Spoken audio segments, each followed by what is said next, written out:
Yo, what's going on, good people? It's your boy 3 Stacks in this thing, baby. Representing Team Kings of Games. Whew, it's kind of hot. I highly want to turn that fan on. And nah, it might make a weird noise in the camera, in the video.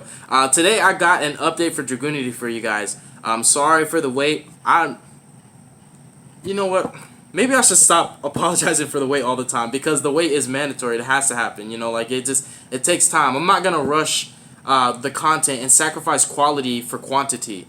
Like, I understand there's a lot of people that want content from me, and I'm one and you're many, but I will never ever sacrifice quality for quantity. I'm not going to rush and just force feed and shove these decks down your throat just because I'm trying to just do it for the sake of production, just getting it out the way, knocking off the list. No, I care about quality, bro, so I'm going to take my time to get you the best list that I can. And if I don't have the deck down and I don't know how the deck works, and there's still plays I don't understand, I'm going to learn the deck before I profile it to you so that I know what I'm talking about. So that when you have questions, I have answers. But, yeah.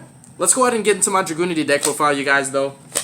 I don't know what overcame me, but I guess that just had to be said. But either way, it's all positivity and love over here, baby, regardless. Trust me, dude. I do this for you guys. I literally do this for you guys. Out of pocket, too. So today I'm showcasing DRAGUNITYs. We just recently finished the update on Predaplants, and we did the update on Galaxy Eyes. We're going to finish up the update for DRAGUNITYs. Then I've got Herald of Perfection coming for you guys. I've got Necros, and then I've got Cosmos. That is going to be it for this little video session I've got going for you guys. We've got more stuff coming, but just you know, bear with me, man. I'm getting there. But this DRAGUNITY deck is really gas. It's actually very powerful. I think DRAGUNITYs, as things stand, are better now than they've ever been. They can be tier 2. I'll say that. They're like tier 3 decks that put out tier 2 material. I said that about DDDs in my DDD deck profile. I was like, it's a tier 3 deck. It's fragile. You know, it can be hurt by so many different things. Hand traps kill it a lot of the times. But the boards it put out are so insane. It's like you would never even believe that this deck could do that. Like, this deck is like doing some crazy guard dragon stuff, man. It's shenanigans. But you're normally the inning board's my inning board. So you're traditionally how DRAGUNITYs are being played now. There's a standardized board that's inning going Hope Harbinger, Borreload Savage Dragon, Hot Red, and Seal. I've got one other thing that makes my board a 3 stacks board and not the standard board, and what kind of sets mine apart. Mine has the barrier statue as a surplus. So you're going to have the wind barrier statue plus those 4 interruptions, and you're going to tell your opponent either you're playing wind, basically you're playing like Harpies or DRAGUNITYs, or you're like not special summoning at all. So then you have all these negations, and then you have that seal that's just chilling there, and it's like there's so much stuff that you don't have to negate because they can't special summon. So I think that my board's a little bit higher ceiling than the traditional DRAGUNITY board, just because that barrier statue covers a lot more ground, and also it cuts Super Poly off. Like, it just cuts it off. So let's go ahead and get into this list, you guys. So we're going to start off with 3 copies of Mistletoe. Mistletoe, no matter where DRAGUNITYs go, and no matter what year it is, it's always going to be one of the best DRAGUNITY monsters. It's very important, especially now because Barsha is one of your main starters for your combo. When you started off with Sonatus and not Ducks, you just go straight into Barsha. And when you're extending with Barsha, instead of having to waste one of your Kus and using another one of your monsters to go into another Barsha, you can actually sack off one of your Kus or Phalanx into a Mistletoe, use him, bring him back to re-equip, special the Phalanx or the Kus, because Kus says he can be treated. If you read him right here, he'll literally say, this card says right here, blah, blah, blah, blah, blah, blah, blah. This card on the field can be treated as level 4, meaning that it doesn't always have to be level 4. That's what people misunderstand. They're like, no, you have to synchro for it can. So you can do it with Kus or Phalanx, and then you go into your second copy of Barsha, re-equip 3, special 3, and just more shenanigans. It's crazy. It's like, it's not even extending at this point. It's like you're resolving, not Monster Reborn, it's like soul charging like twice. It's like resolving multiple soul charges. And this guy is like a soul charge. Once you resolve one Barsha, this guy's like a second soul charge, basically, because he's going to become your second Barsha. So you have to have a Mistletoe. If you don't draw one, you're going to search it off of your DRAGUNITY. Your DRAGUNITY Link's going to get Ravine. Ravine's going to get him. Because he makes it so much easier. And then, like, piloting this deck when you're navigating through hand trap, you can play through more hand traps with him. Like, you can play through at least 2 if you have a good hand and a Mistletoe in it. You'll be able to. And even if they hand trap you correctly, you'll be able to, just because the Link searches out a second Ravine. The Ravine's just going to get you another combo piece. It's pretty good. Next up, we also have 3 copies of Sonatus. Most DRAGUNITY players are making their deck all about Sonatus, and they're not playing any other starters. I still believe in good old-fashioned Ducks. I like getting the goodness of both. I enjoy the interactions with both. I feel if I just draw Ducks and Sonatus is there, whichever one matters more, that's what I'm going to commit to. Worst case scenario, he's a name that you can discard off Sonatus. You do need a decent amount of names. But the other thing is, too, if I don't see a Ravine or Terraforming and I don't draw Sonatus, I need to see one of my 3 Duxes. This is just 3 extra combo pieces that's Mando. Because if you don't see a Dux or Sonatus or anything that gets to these, you can't start the Guard Dragon combo conventionally. You have to do it with a really weird hand, and it's like nearly impossible. You have to find a way to make your Dragunity link and do Guard Dragon plays without these. So that's why I feel that it's still really important to play Dux. I know some Dragunity players are cutting him, but what I feel like is, even though he's better than Dux, it doesn't mean that you should have to sacrifice a consistent combo piece that made Dragunities what they are today just because you feel this card's better. Because at the end of the day, you don't play 30 copies of Sonatus. And if that means I have to play extra ways to get to the combo, I'm going to keep Dux in my deck. So I explain that because somebody's going to go on my profile and go in the comment section and say, you don't need to play Dux, nobody plays Dux anymore, we play Sonatus. No, I play both. We have 3 copies of Phalanx, and we have 3 copies of Kus to finish up the Dragunities. You got 15 Dragunities. These 15 are the best. You got the 5 best Dragunities. As far as competitive play, if you want to make a viable Dragunity deck, Achilles and Legionnaire and all those other ones, they're good, but they're niche. These are going to get you to the combo, and they're going to do the same thing repetitiously. Literally, the embodiment of consistency. These are the 5 best Dragunities that you can play. The most consistent ones. You max out on all of them, so that's the 15 Dragunities. And dude, you need to draw one of these. Like, you have to draw one of these. Like, it's so important. And that's why you gotta play 50. Like, if you don't hard draw one of your Dragunities, these are all combo pieces. It doesn't hurt to draw this. It doesn't. Like, if you don't hard draw one of them, it gets super hard to get to your combo. Because now you have to have a Ravine. One of the best extenders, which also helps with your awkward hands whenever you don't have, like, Sonatus or something bad happens. This is, like, also like a call by the grave, because you could get hand trapped, and you can just bring this bad boy out by banishing a win. Make the new Link monster. Thank God for that Link monster. Search out another Ravine. More shenanigans. Also, it can extend your plays even further.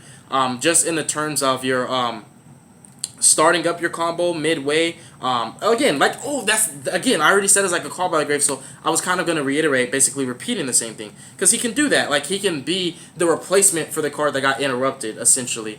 At another body. Like, just making this guy, like, they hand trap you, they try to stop your combo, make this guy get a second Dragon's Ravine. You can still keep playing Yu-Gi-Oh! It's really good. So yeah, no better feeling. Like, if you open Ravine plus him and like a win to discard, so like you go Ravine, pitch cost, they're like Ogre. Like, dude, you can banish that thing, summon him. If you could just get any other extender on the field, like a Destrudo or something like that, you can make that Link monster. Speaking of more extenders, we still play Dark Worm, especially discarding this with Dragon's Ravine. There's no better card to discard unless you have like Dux and Ravine and Phalanx. Like, that's bonkers. That's a pretty good game. But this is one of the best cards to discard for your Ravine. Why? Because he'll circumvent for the cost issue of multiple Ravines, where you don't have to sacrifice combo pieces for your cost, where this card, discarding 1 Dark Worm for cost for a Ravine, pays for the cost of 2 Ravines, because he'll search this out and that could be discarded too. So you still want to play Gate. You could arguably just play him in no Gate, but having that Gate helps you out as far as maintaining your resources go. So definitely want to play some Dark Worms in here. Helps you out. And also, again, getting hand trapped, you know, your normal summon gets interrupted. You want, like, Dragon Ravine this guy out, summon him, and then banish a win, summon him, make your Dragunity link, and try to play through it. You know, try to get somewhere. One ofs are Red MD. Red MD is so bonkers in this deck, it's crazy. Tempest is best in this deck. This deck can abuse all 3 of his effects. It's a win archetype. It's a Guard Dragon deck. This kid can search, like, it could search Leviathan if it's banished by Goldsart. Like, Tempest is bonkers, you guys. Like, you can get hand trap, and a Tempest would do some stuff for you, man. I'm telling you. This card, it basically, when they took this off the ban list, there was no other deck that got rewarded more than Dragunities. Sure, Guard Dragon decks got rewarded, but nothing got rewarded more than Dragunities, because they can abuse this card like no other deck can. We have 1 Destrudo. 1 Omni Brotar, Q combos with Brotar. I still like playing them. You don't have to, but I love them because I have another conventional way of getting access to Red MD, so that way LP could summon this guy out, and I can do some really cool stuff. To where if I didn't have Destrudo, I'll search out my Destrudo. That's another extender. That's a combo piece that I can play through hand traps, and also more bodies on field means I get more fodder, so I can keep my plays going. And I still play the Sloth because you want a good target for your Heretic. You could summon any dragon, so obviously you could summon Tempest, but it's always nice to just have that. Whenever you don't get the what's his name, the barrier statue, this is like the next best thing. And if they ever out the barrier statue, you'll still have the seal to summon this. So you can just keep locking them out from special summoning, which is really, really cool. But yeah, and the reason why I say whenever you don't have the barrier statue is because you can get it every full combo. It's Gay Dirt can search it every time, but you'll be in a scenario where you're stuck between this and this. Sometimes you have to search Zephyros. Why 3 stacks? Because you have to bounce Red MD to summon Zephyros and then get the Red MD back, and that's how you do the combo. Why? Because when you start your combo with Dragunity Ducks, you have to do it the old-fashioned way. Sonatus does it in a different conventional way, in a different manner using Barsha. You're going to loop Barsha with Ducks, but with the combo of Ducks, it's doing it like the old-fashioned Dragunity combo, where you're going to summon the Atom, you're going to bring out your Red MD, you're going to need that Zephyros to bounce that Red MD, and then you're going to banish this guy, summon Red MD, and you're going to do your combo that way. So in those scenarios, that's where you can't get access to the Barrier Statue. So again, that's why I still play the Sloth. And I only said that because some people would think, well, 3 stacks, if you're consistently getting out the Barrier Statue, what do you need the Sloth for? I just explained it. Alright, so for spells, we played 3 Call by the Grave. It's a combo deck, and sometimes starting up, it can be a bit fragile, just like Crusadia Guard Dragons. Sometimes it can be a bit fragile starting up. You can have a bad hand where you only have one play, and the Call by the Grave will make sure that one play goes through. So it's just a safety, you know, it's like an insurance, basically. It's an insurance policy. 3 copies of Dragon's Ravine. It belongs to this deck, you know. It plays it the best. 2 copies of Dragon's Shrine. I was going to play 3, honestly. I really was. But you know what? Foolish Burial is actually pretty nice, man. It's a good card. And I like that I can also, instead of this being a shrine, I like that I can dump Zephyros. So then I can resolve Gay Dirt and get my Barrier Statue anyways. So it's nice to have a card like Foolish so that you can get to your combo, full combo, and not sacrifice the mandatory combo pieces just because I want to lock somebody out with a Barrier Statue.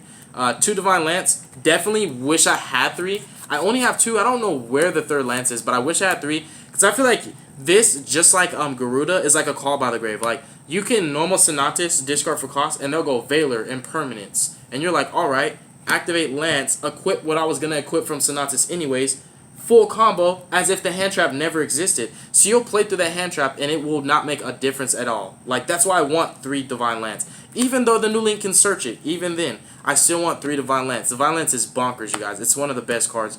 Like, it can turn a Ducks into the combo. Like, so, again, you know, and that's why it's mandatory to have Ducks, because sometimes you just need Dragunity names to normal summon that's not a Koos. You can't do Lance on Koos. That's horrible. That's like that's like not even going to get you there. And then we played 2 cards of Consonants because Koos, Destrudo, and also Phalanx are valid targets, and they all belong in the grave, so why not? They can ash it, and it won't hurt that much. We have, especially considering you want Phalanx in the grave in the first place. And then finally, for one-offs, we have Terraforming and Gold Sark. Each of these are going to toolbox you for your shenanigans. Like this actually just is a 4th copy of Leviathan, because you can Gold Sark your Tempest. Tempest will search any wind dragon. Leviathan is a wind dragon. Again, like I said, this deck plays Tempest the best. And basically that means you can get hand trapped and you can keep playing Yu-Gi-Oh! Or this is another combo piece. And obviously this is searching out your Dragon's Ravine. So that's the deck profile. I mean, that's the main deck, not the deck profile. That's what I meant to say, the main deck. Now getting to the extra deck. We're going to get the Guard Dragons out first. You're doing the Guard Dragon combo. Basically, this is the combo for the deck. If you're not doing the Guard Dragon combo, you're basically, you're not playing Dragunities now. Like, this is how I'm playing Dragunities. This is the best way to play Dragunities. So it's like, you can play traditional, but it's just not going to be as high ceiling. So essentially, if I can't Guard Dragon combo, it's almost like I can't play Yu-Gi-Oh! That's how important Guard Dragon combo is in this deck. You've got Romulus, you've got the Heretic Heavenly Spears. Oh my gosh, this card's so good. As far as Dragunity Synchros go, I do play 2 Barsha. One's a proxy because I only own 1 to my name, but you gotta play 2. This card will play through so much, it's crazy. It can be, this card can be a Boar Sword if you want it to be, honestly. It's so bonkers. It's crazy good. Also, having the second one not only gives you that extension of getting 3 extra bodies on field, but it's another level 8, meaning you can make Hope Harbinger, Titanic Galaxy, which is an additional negation. So you get a free negation in the middle of your extending just by resolving Barsha, because you need to resolve Barsha anyways for your combo. And then as long as you just leave him on the field, you could just overlay him or just loop it off Red MD and then get your rank 8 out. But Hope Harbinger protects my Barrier Statue and it protects my Morphage Sloth so that they can't attack over it. And it just helps me keep the lock. This is basically my proxy from Saryuja Skull by the way. I don't have a Skull Sorry. You know, kind of poor right now. But I'm okay. I'm still blessed and I'm not complaining. Then we've got Gay Durg, and we got Vajrayana and Ashalon to finish up the Dragunity synchros. Of course, I want to play more, but if you want to play Dragunities nowadays and age, you know, and you want to play them competitive, you gotta sacrifice what you want for what you need. Of course, I want a second Gay Durg. Of course, I would love a second Vajrayana. But also, when you resolve them once and you do that full combo and you have that board, it's kind of like a board where game 1 it's really nearly impossible, and game 2 is like, you know, your opponent's having a better chance. So you don't have to worry about the second and third one because they don't really come up like that, because it's kind of like a win con once you finish out your combo. We've got a Hot Red, Savage, and we also have a Tum, and then we have Hope Harbinger. So these are the 2 XYZs. They're going to say, 3 stacks, you know, why would you play a Tum? Sonatus starts the combo with, I'm playing Ducks, bro. So I would definitely sacrifice that one little extra deck slot for the Atom for my Ducks so that I can still do my combo with Ducks and have a much more consistent Dragunity deck, having 3 extra combo pieces that most people are cutting just because they think that Sonatus is better. But I wouldn't cut Upstart Goblin just because Pot of Desires draws 2. I would play Pot of Desires and Upstart. Is that not convincing? Thank you guys so much for watching the profile. God bless you guys. Make good choices. Don't hurt your brain cells. Stay tuned for future content. You folks have a beautiful day and stay positive, please. And don't fight each other, alright? Peace out, yo.